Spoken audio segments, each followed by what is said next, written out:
여러분, 안녕하세요. 여름방학 즐겁고 건강하게 잘 보내고 있나요?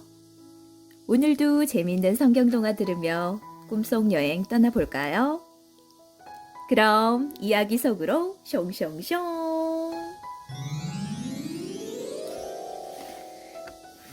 둘로 나누어 버린 이스라엘. 솔로몬 왕은 하나님만을 섬기는 지혜로운 왕이었어요. 하나님은 그런 솔로몬 왕에게 복을 주셨죠. 솔로몬 왕의 이름이 온 세상에 널리 퍼졌답니다. 어느덧 솔로몬 왕은 나이가 들었어요. 그런데 나이가 들면서 솔로몬 왕은 점점 변해갔어요. 더 이상 하나님의 말씀을 들으려 하지 않았죠. 그래서 하나님이 주신 지혜도 사라지고 말았어요. 솔로몬 왕은 여러 나라에서 많은 여인을 데려와 아내로 삼았어요. 그 여인은 각각 자기 나라에서 믿던 우상을 가져왔죠. 그들이 솔로몬 왕에게 말했답니다. 왕이시여, 이리 와서 제가 믿는 신에게 함께 절을 합시다. 솔로몬 왕은 여러 우상에게 절을 했어요. 하느님이 아닌 우상에게 절을 하는 것은 가장 큰 잘못이에요. 하지만 솔로몬 왕은 우상들에게 절을 하고 말았죠. 하나님은 그것을 무척 싫어하셨어요. 솔로몬아, 다른 신에게 절을 하지 마라. 하지만 솔로몬 왕은 더 이상 하나님의 말씀을 듣지 않았어요. 하나님은 화가 많이 나셨어요. 내 이놈 솔로몬아, 내가 왕이 될 때 한 약속을 벌써 잊었느냐? 나의 말을 따르겠다고 나에게 약속하지 않았느냐? 그런데 이제 나의 말을 듣지 않는구나. 이제 내가 이스라엘에 벌을 내릴 것이다. 내가 죽고 나면 너의 아들이 왕이 되겠지만 그때 내가 이스라엘을 둘로 나눌 것이다.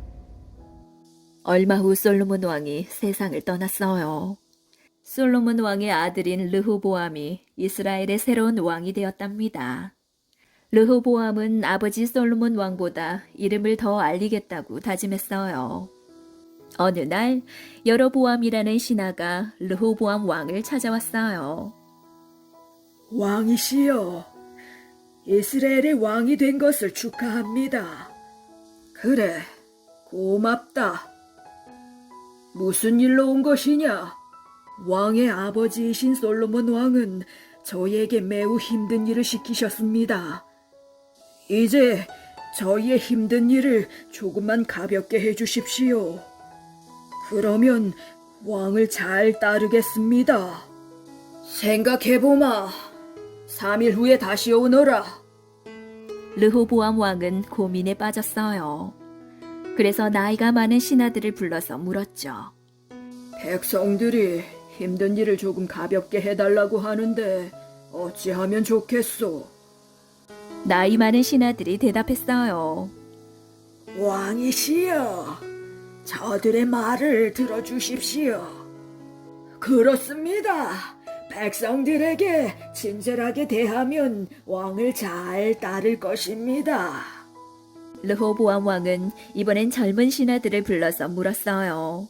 백성들의 힘든 일을 조금 가볍게 해달라고 하는데 어찌하면 좋겠소? 젊은 신하들이 대답했어요. 왕이시여, 저들의 말을 듣지 마십시오. 만약 일을 적게 주시면 백성들이 왕을 우습게 생각할 것입니다. 맞습니다. 전보다 더 힘든 일을 시키셔야 합니다. 사흘 후 여로보암이 다시 르호보암 왕을 찾아왔어요. 왕이시여, 전해드린 부탁을 들어주시겠습니까? 그러자 르호보암 왕이 호통치며 말했어요. 내 이놈! 어디 일하기 싫어서 꾀를 부리느냐? 나는 내 아버지 솔로몬 왕보다 더욱 힘든 일을 시킬 것이다.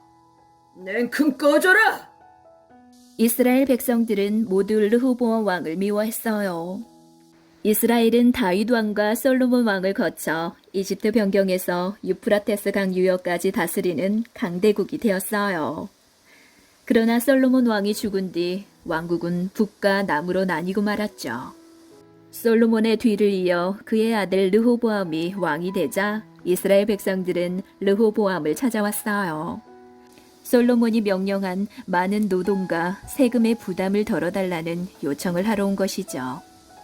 하지만 르호보암은 오히려 더 많은 짐을 백성들에게 지웠어요. 그러자 여로보암을 대표로 한 이스라엘의 10지파는 르호보암에게 반기를 들고 여로보암을 왕으로 삼아 북이스라엘을 세웠죠. 그리하여 하나였던 이스라엘은 여로보암이 다스리는 북이스라엘과 르호보암이 다스리는 남유다로 분열되었어요. 여로보암이 다스리는 북이스라엘의 수도는 사마리아였어요. 북이스라엘은 영토가 넓고 비옥해 다양한 민족이 살았죠. 하지만 정치가 매우 불안정하였고 다른 나라의 침략이 잦았죠. 북이스라엘의 여로보암은 하나님이 아닌 이방신을 믿기 시작했어요. 여로보암 이후로도 북쪽 왕국은 하나님을 배반하고 여러 민족의 우상들을 섬겼어요. 그리하여 결국 북이스라엘은 기원전 722년에 아수르에 의해 멸망하고 말았어요. 성경은 북이스라엘의 멸망이 여로보암이 시작한 우상 숭배 때문이었다고 말해요. 르호보암이 다스리는 남유다의 수도는 예루살렘이었어요. 할아버지 다윗과 아버지 솔로몬의 전통을 그대로 이은 것이죠. 남유다는 영토가 작고 북이스라엘에 비해 가난했지만 같은 민족이 어울려 살았으며 지리적으로 주변과 격리되어 있어서 유다 왕족의 전통을 잘 이어갔어요. 그렇지만 남유다도 북이스라엘과 마찬가지로 점점 하느님을 배반하고 우상을 섬겼죠. 비록 히스기야와 요시야 같은 선한 왕들이 나타나 회개를 촉구하기도 했지만 유다의 왕들도 하느님을 배반하고 하느님 보시기에 악한 일을 저지르고 말았죠. 결국 남유다도 기원전 586년 바빌론에 의해 멸망하고 말았답니다. 이렇듯 열왕기상하는 처음과 끝부분이 서로 완전히 다른 이스라엘의 모습을 보여주어요. 첫 부분은 다윗의 뒤를 이어 이스라엘의 왕이 된 솔로몬의 화려한 왕국의 모습이 그려지지만 마지막 부분은 그렇게 위대한 왕국이 무너지고 부셔져 멸망하는 모습이 그려지죠. 성경은 여러 왕의 모습을 통해 하나님을 대신하여 이스라엘을 다스리는 왕들이 우상숭배라는 죄에 빠질 때 왕국이 얼마나 처참하게 무너지는가를 보여주고 있답니다.